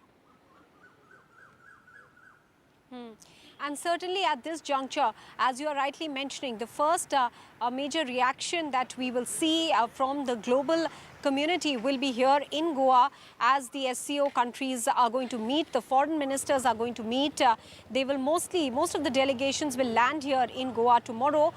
The meeting itself is on the 5th of May, but several bilateral meetings will take place tomorrow, including the one with Russia and China that External Affairs Minister S. Jaishankar will hold. Andrew Leung, how do you see the bilateral meetings now going between India and China and India and Russia, especially in the backdrop of this, what one may perceive as escalation in the Ukraine war, because China has firmly sided with Russia on the G20 platform? Well, to be fair, China has not supported the war in Ukraine. It is just that China is adopting a more balanced view of what has caused the Ukrainian war. And China has never supplied any weapons to Russia. And of course, China supports the UN Charter of National Sovereignty. But on the other hand, China and Russia's relationship dates back well before the war on Ukraine, and is taking a more a realistic and careful view of what has caused the war. Now, what is more important, of course, is apart from this reported to be assassination attempt on President Putin, in my view, there's nothing new, because his life is on the line many times before. And when I was on the international conference in Turkey, or on Tangier in Africa a couple of months ago, my U.S. counterpart was even saying that they were contemplating doing away with Putin, and until I warned them, I mean, what is going to succeed Putin could be even worse. So I don't think that this is an attempt on Putin's life is anything new. But what is more important is the SCO, as to what's happening there. I think it's a game changer for the world. As you can see, there are 20 more countries, 20 more countries wanting to join the SCO. Why? I mean, that includes Turkey, Mexico, Indonesia, Argentina, Saudi Arabia, and the UAE, practically all continents.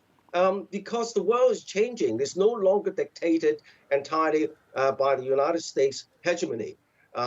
Because what is seen is that the United States is trying to impose its own model of governance to other people without realizing its own so-called democracy is broken, with broken infrastructure, as a kind of internal turmoil.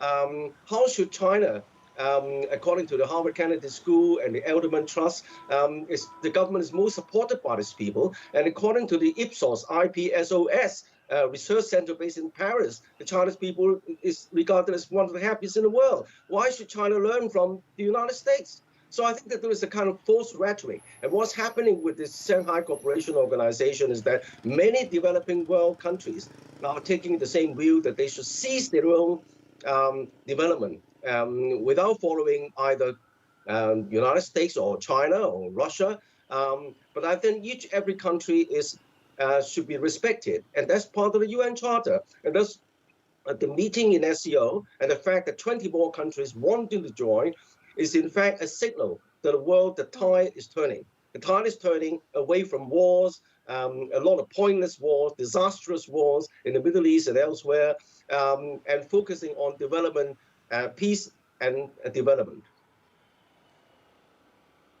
All right. But as of now, the signs don't look very good, because if you go by what the Russian Foreign Ministry has in fact put out in its statement with regards to the alleged assassination bid against President Vladimir Putin, they are saying last night the Kyiv regime attempted a drone strike against the residence of the president of the Russian Federation at Kremlin.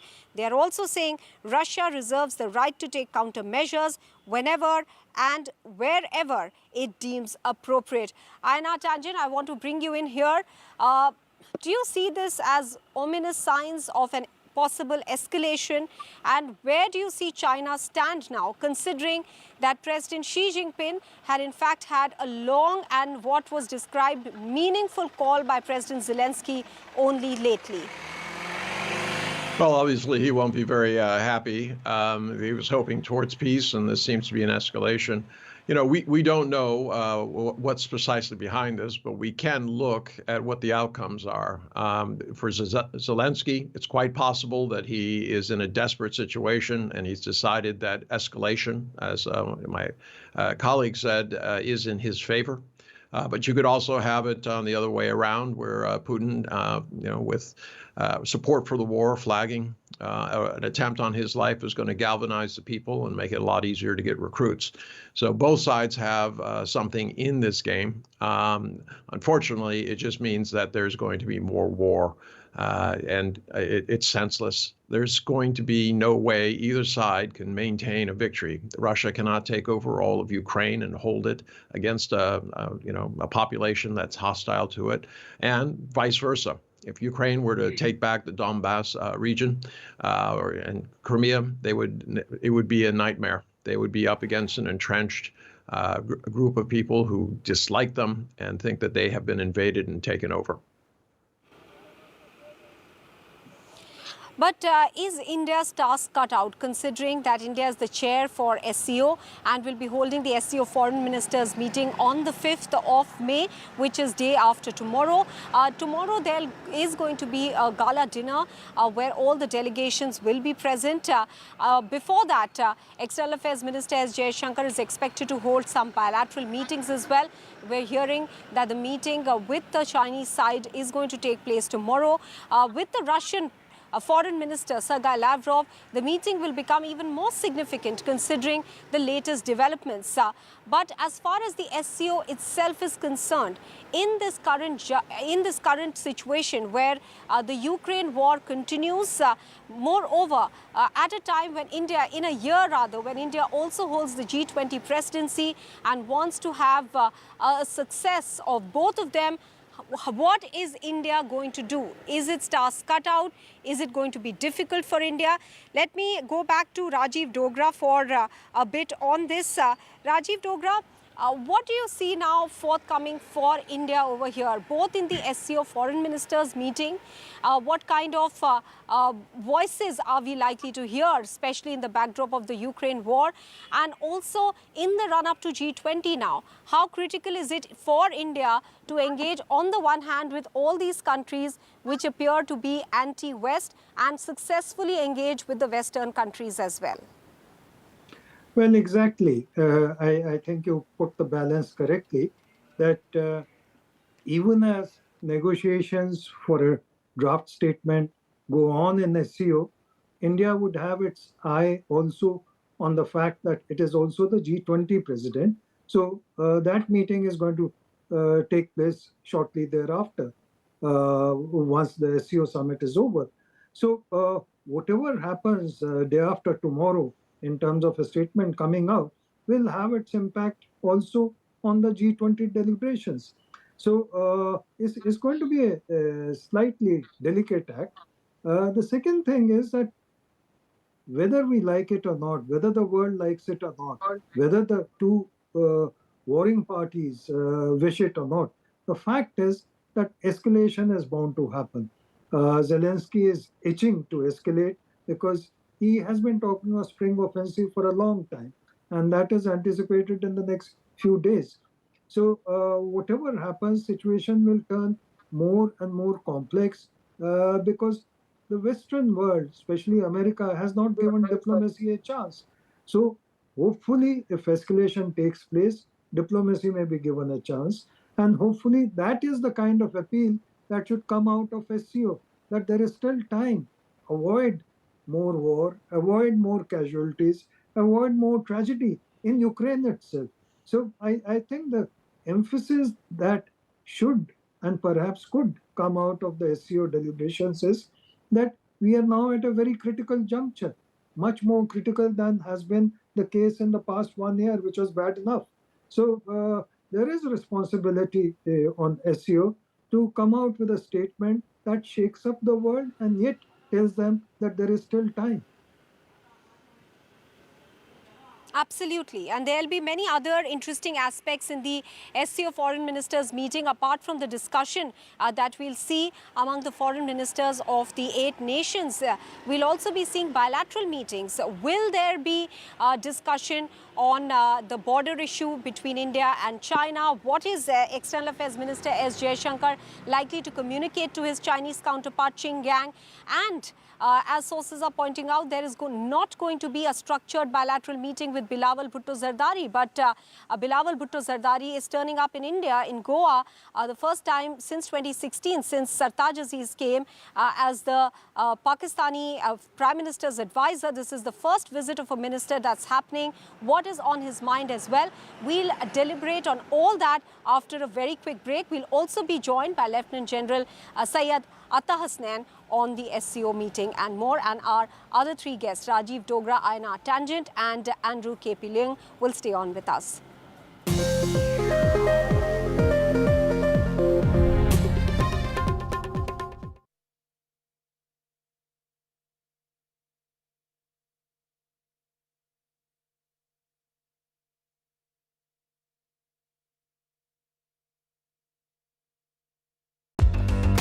This is NDTV.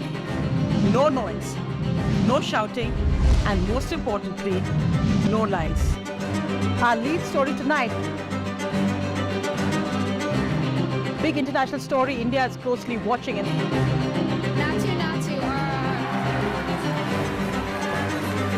News that informs and inspires.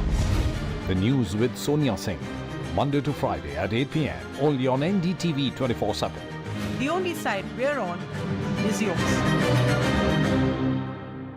Gadgets 360 is here to help you with all your tech needs. Gadget 360, Gadget Love.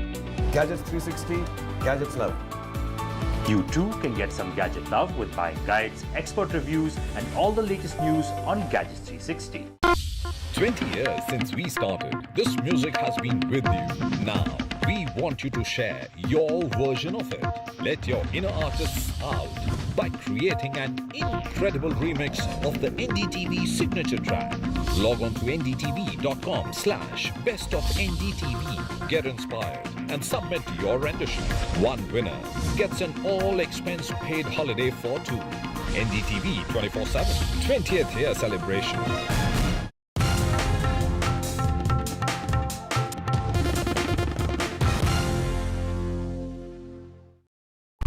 Debates are essential not just for journalism but for humanity. It ignites our mind, opens it up for counter-opinion. To hear all views, opinion of all hues. Which is why the oldest running debate show on Indian news television is not 23 years old, but young at 23. इस initiative को मैं अभिनंदन करता हूं कि सच को सच के रूप में पेश करने का उन्होंने साहस दिखाया. So let us begin the big fight. In a deeply polarized world, where space for disagreement is shrinking, where take it or leave it defines discourse, we take a step back. A debate has many facets, perhaps no one right answer. Left, right and center, conversations that get to the core of the debate. Left, right and center with me, Vishnu Shom, 9 p.m. To our special broadcast from Goa. We are outside the venue of the SCO Foreign Ministers meeting, which will take place on the 5th of May. But tomorrow is when several bilateral meetings will take place between External Affairs Minister S. Jaishankar. The likely bilateral will be with Chinese Foreign Minister Qin Gang. We are also expecting a bilateral meeting with Sergei Lavrov, the Russian Foreign Minister. But sources have already pointed out that there is unlikely to be a structured bilateral meeting with the Pakistani counterpart Bilawal Bhutto Zardari. Let me go across to Lieutenant General Syed Attrition. Sir, Bilawal Bhutto, it appears, is coming with an intention to rake up certain issues, at least from the sense that we get is the issue of Kashmir will be one that he would certainly want to rake up, because he's coming with a delegation and a large media contingent as well. How do you see this visit coming almost 7 years after the last visit by a Pakistani side when Sartaj Aziz had come to India for the Heart of Asia Summit? And India has clearly over the last few years said that terror and talks will not go together. Thank you, Mahav. Thank you for having me on your show. As to your question, yes, absolutely. This is a meeting, a conference at a particularly very important time. Since September last year, lots of things have changed. The international order seems to be moving on, but there is no certainty in which direction the whole thing is moving. In these uncertain times, post-pandemic, when the energy scene, the economic scene of the world is in disarray, and Pakistan in particular is in political and economic turbulence, I think it's important that Pakistan decided to attend this meeting. One expected it, that they would attend this meeting, because otherwise Pakistan would start tending to lose relevance, and it needed to be in such forums, in multilateral kind of settings, to establish its credentials, tell the world that it is very much there, and that it will attempt to bounce back. I'm not certain with what agenda Mr. Bhutto is coming here. But obviously with what has preceded the Poonch terror attack, which obviously was the handiwork of the deep state of Pakistan, I can't be certain that Mr. Bhutto is going to rake up the issue of Kashmir immediately. It would be inadvisable to do it, because frankly saying, no one wants to listen to that. There are far more important things to talk about. This is irrelevant as far as SCO is concerned, and I think all the major players have said it very clearly that this is a bilateral issue and it should be resolved bilaterally. But Mr. Bhutto, knowing his past, knowing the fact that he has been quite indiscreet in his comments about our Prime Minister in the recent past, obviously he is going to choose to try and establish his credentials here, his very patriotic, nationalistic kind of credentials, prove that he is stronger than Imran Khan even. His party is stronger, more stridently anti-Indian than anyone else.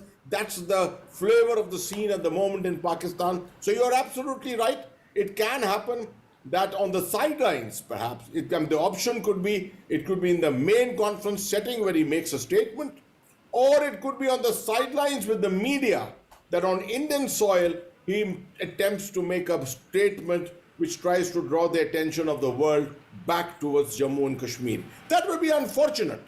It will be unfortunate. I don't think he will show himself in very mature light, nor his country. It would be better to look at how internal restructuring in Pakistan, how the economic turbulence in Pakistan can be overcome, what assistance can SCO give Pakistan, and particularly the last issue on this. There is already a scenario of a spiral of global terror once again emerging from that region, the AFPAC region. We are seeing the spate of attacks which are taking place within Pakistan. And as Pakistan moves towards elections, this probably will continue increasing. The scenario has changed in Afghanistan, Pakistan, with the Taliban now no longer under the control of Pakistan. So it would be more advisable for Pakistan to be looking at that kind of environment rather than looking at its eastern border, which at the moment is reasonably stable.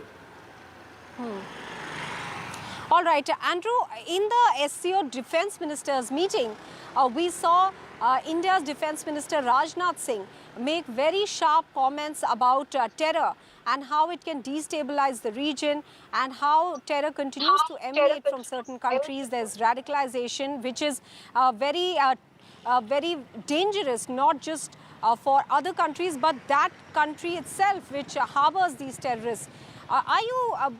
Do you believe that that's a similar message might be sent out from the foreign ministers' platform as well? Well, the defense ministers' meeting was a very, very important meeting in which, besides the LAC aspect, it is this particular aspect of terror which emerged as important messaging which was sent out. There's no doubt Mr. Rajnath was not mincing his words when he was talking about the potential of what radicalization can result in, how it affects a nation, how it affects its internal functioning. And you have the prime example of that sponsored radicalization, the use of ideology as a weapon system, which is live in Pakistan. And we know very well that it has come to a sorry pass because of what has been happening there.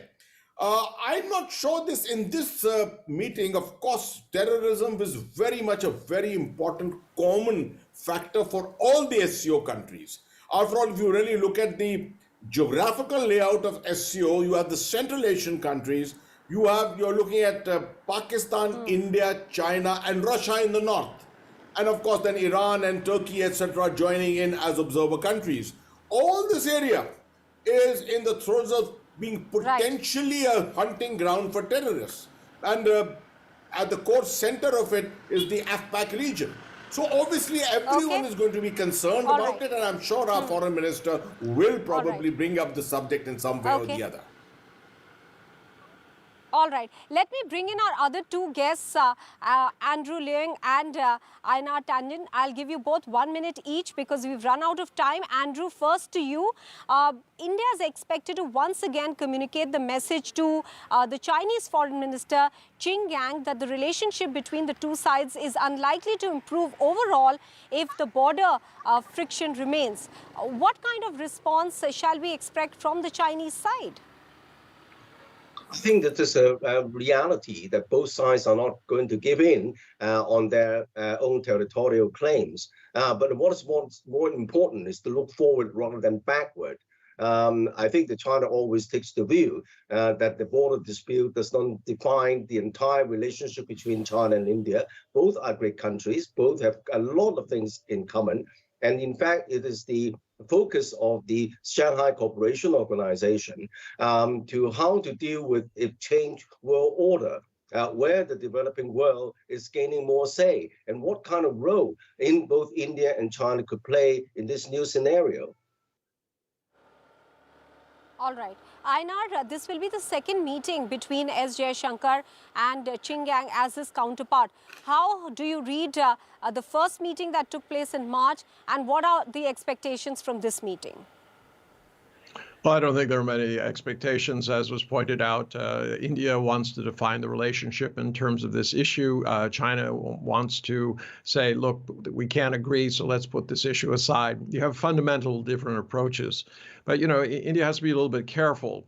You can't say that Pakistan shouldn't be bringing its bilateral issues to the SCO when India is, in fact, bringing its bilateral issues to the SCO. I would prefer both of them would refrain from that. The SCO should be about the charter of the SCO, dealing with terrorism and external threats coming into countries and things like that. Obviously, there are claims on many sides about the terrorism, but it has to be talked out, not sensationalized. Otherwise, there'll be no progress. All right. Okay, but let me quickly point out that India hasn't taken these bilateral issues on the SCO platform, but would rather be discussing them separately on the sidelines in bilateral meetings with the counterparts. We'll have to leave it at that. Many thanks to all of our panelists for joining us here on this discussion. We're taking a very quick break now.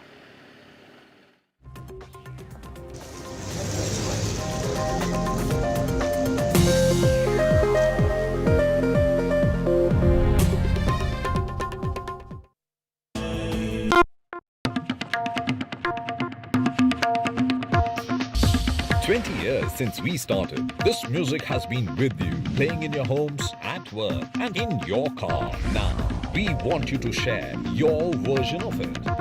Calling all music buffs from across India to let your inner artists out by creating an incredible remix of the NDTV signature track for the world to hear.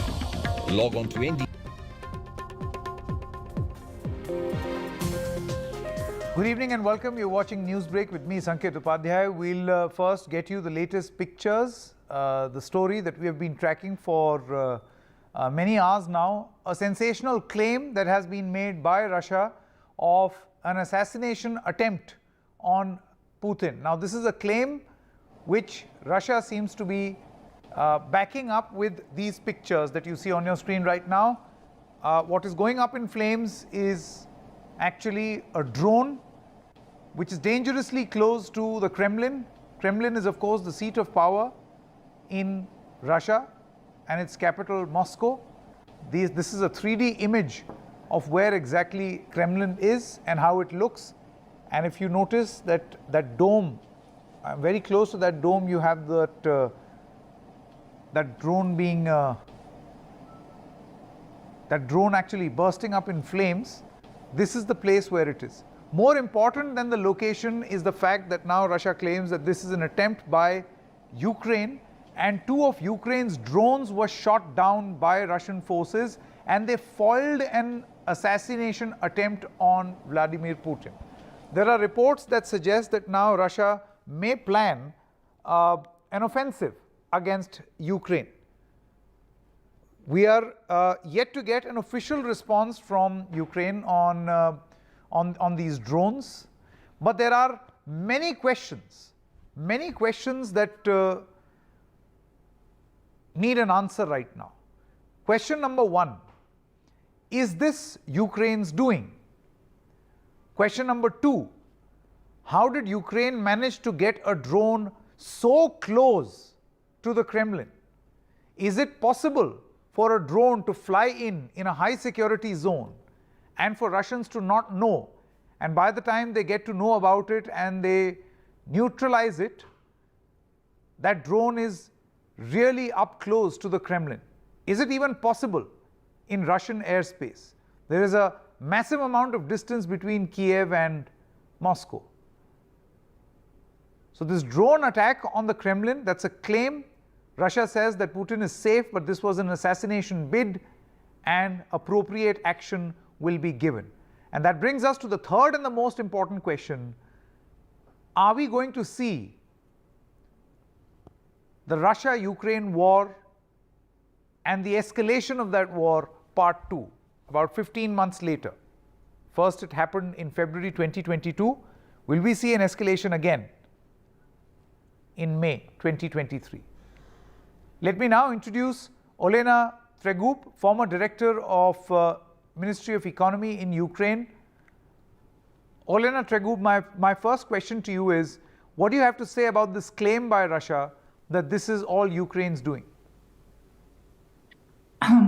Good afternoon. Our officials, for example, deputy head of the president's office, they already made public statements that it looks very unplausible that Ukraine would be able to do it, and Ukraine doesn't even have intention to kill Putin, because Ukraine has intention to protect our own land, to protect our own country, and we do not have intention to attack targets inside Russia. Moreover, there is no guarantee, for example, if Putin is replaced, that the next Russian president will not support the invasion of Ukraine. So if you analyze motives, and also if you analyze technical details, which you already a little bit touched upon, such as the fact that Moscow is considering itself to be the most protected city in the world, they say that they have better air defense than Washington, D.C., because indeed they invested a lot in their air defense. So how come those drones would be undetected? So to me, it looks more like some internal Russian doing. Pay attention how many things are now happening inside Russia. Explosions at the railways, at the different military bases. And these, there are factions of Russian elites fighting, this we know for sure. And we also know that Russia constantly needs some provocation to have excuse to escalate the war. What do I mean by escalation? I think mostly about some big terrorist attacks. Like, for example, several days ago, out of a sudden, they decided to fire a missile at the residential building in Uman. What was the reason for this? No reason. But they need to explain to their population why they need to kill Ukrainian civilians. So, theatrical performances like this, they serve this purpose really well, in my opinion. Do you now fear a fresh offensive from? Do you now fear a fresh offensive from Russia on Ukrainian soil? And as you you use the word these theatrics that are being used by Russia to, in a way, justify their action. Of course, I want to remind you. Remember where we were 1 year ago, around May 9. This is the day when Russia celebrates victory in their Second World War. And remember that all of the world, we were afraid of a nuclear attack on Ukraine. We were attacked that Russia will completely take over Ukraine. And look where we now. Now the tables have turned. And now we are expecting the counter-offensive of Ukraine. This is what's happening. So Russia is afraid that Ukraine is going to counterattack and throw Russia from Ukrainian territory. And of course, they need to respond with some escalation inside Russia to have a greater mobilization of their own population. So I do not expect something big, simply because I do not believe that Russia militarily is capable of anything else that's just pure terrorism. All right. Fred Ware is a Russian affairs expert, Russia correspondent for the Boston-based daily, the Christian Science Monitor. Fred, what is your assessment? You just heard Olena Tregub, who's saying that this is nothing but Russian theatrics. We also have Mr. S.T. Devare, former Indian ambassador to Ukraine. But Fred, how would you respond to this assessment in Ukraine that this is nothing but an attempt by Russia to try and tell the world and itself that here is our reason why we must launch a fresh attack on Ukraine? See, I realize we live in a time of clashing narratives, and everybody will interpret everything in their own way. I just find it counterintuitive that the Russians would choose something like this to do to themselves, to create a threat to their own leader. They might do other things in the form of a false flag, but not inflicting a black eye on themselves in such a way. I just don't. I mean, I got no more proof than the other speaker does. I just find it unlikely. We also know that Ukrainians routinely deny striking in Russian territory, and yet somebody blew up the Crimea Bridge. Somebody assassinated Daria Dugina, and U.S. intelligence even leaked the story that it was Ukraine. So the Ukrainians routinely face West and say, we didn't do it, or we don't know who did it, because it's the West that's really nervous about this kind of thing, about Ukraine striking on Russian territory and things getting out of hand. So I think we can assume that Ukrainians did this. They made a good job of it. You can see a drone striking the dome right over Putin's office. That's pretty impressive. And I suppose the idea was to disrupt the May 9th parade. There's to be a military parade right there, right underneath where that drone is striking. That's Red Square. And that's where the military parade will be in about a week. So I think that it was a psychological thing to sort of strike fear. Fred, if I may, you see, the thing is, you're right that in a state of war, there are conflicting opinions, conflicting narratives, and all of them at play all at once. And it's really up to you on which version of the truth do you want to believe in, and not the right one. But having said that, don't you think some important questions emerge? For instance, how did a drone get so close to the Kremlin? Is the airspace of Russia's capital city, can it be penetrated so easily that a drone will go right up to the Kremlin? Look, I'm old enough to remember when a German lad, Matthias Rust, flew his small Cessna plane all the way from Germany and landed it right there within a few meters of that place. You know, not so long ago, the Americans were freaking out over a balloon that already penetrated deep into their airspace, a Chinese spy balloon. The sky is a big place and it's full of objects, and you never know. I mean, they cultivate this sense of invulnerability, but is it really? I don't think any place is. That was a pretty bold attack. The Ukrainians have pulled it off. I think we can pretty much assume that. Their purposes for doing so and what the Russian response will be, that remains to be seen. And how would you respond to this, this charge by Olena Tregub that this is nothing but a need that has been created to justify an attack? You know, I spend a lot of my time talking to sociologists. There is still sociology being done in Russia. There's still a lot of independent pollsters and people trying to make sense of public opinion in a very difficult time. And when people feel under pressure and intimidated, but it's very hard to tell just how big the support for Putin and the war is. It's there. And there's a large section of the population that seems acquiescent, and a smaller but also fairly clear part that oppose the war. But there is absolutely no sign of open dissent, open protest on any scale. Even from the beginning of the war a year ago, there was some.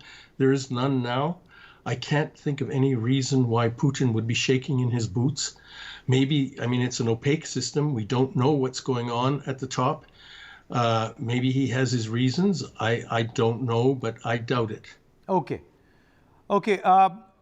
Ms. Olena, I'm going to come back to you in just a short moment. Let me get in a word from Mr. S.T. Devare also. Mr. Devare, the impact, the devastating impact that one can already think of if there is a confrontation all over again. I mean, it never stopped.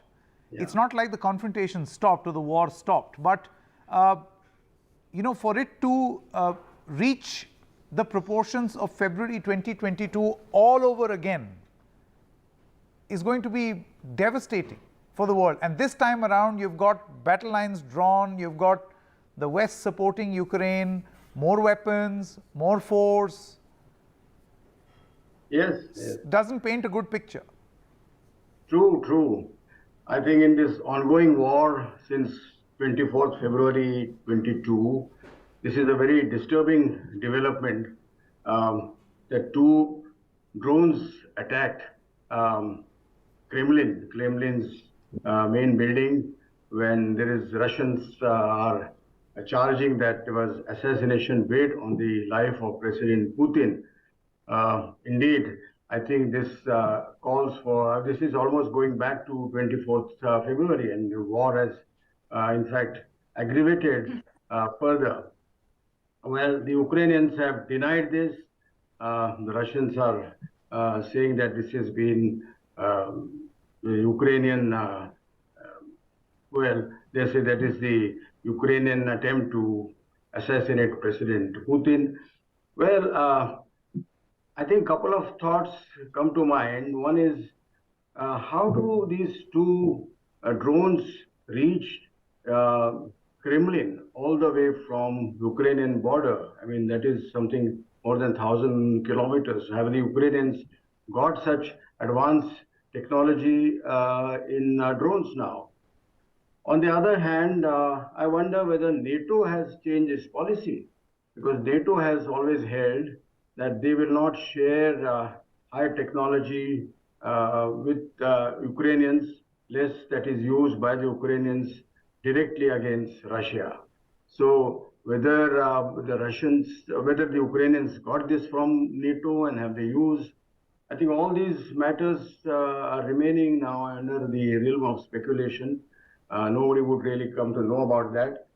But it seems now, I think we are in for a more dangerous situation, and the fear of tactical nuclear warfare has been all around since last year.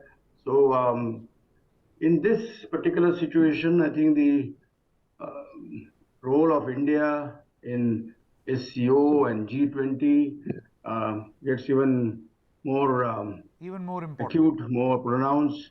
Well, we are having this meeting where tomorrow with foreign ministers from Russia and China both present.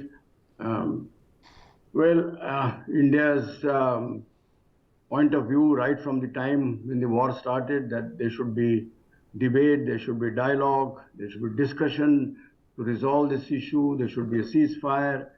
All that gets greater and greater relevance now in this particular situation, because one cannot speculate whether there will be escalation, whether there will be a beginning of the Ukrainian counteroffensive with this kind of attempt. All these are now again going to be tormenting in the world, and the situation is at the moment sounds to be very grave. All right. Just quickly going back to Olena Tegub, would you like to respond to what Fred said? He believes that this is quite impressive what has happened. I mean, you managed to reach the Kremlin. And in the world of narratives, no one narrative is the complete truth. Of course, I would like to draw all of you attention to the statement from Kremlin. Read what they said. First of all, they said that both of the drones did not reach the target and they were disabled by the Air Force. And here on your own TV, now you show the video where you clearly see one of the drones hitting. So we already see straight here, black and white, that Russia is lying already here. They also say in their Kremlin statement that Putin was not inside the building and Putin was in Novo-Ogareva in his residence at that time. He was not in his office. So basically, I do not see it absolutely as some assassination attempt on Putin. And this is why I said it's a theater. What are the chances to kill head of the state by a drone? You at least need to know when he's present in his office and so on. This completely looks ridiculous to me. And even in this official statement, we see that this narrative simply even does not hold basic facts that we see with our own eyes here on this video. So I just say that don't trust Russia if they say Ukraine did it.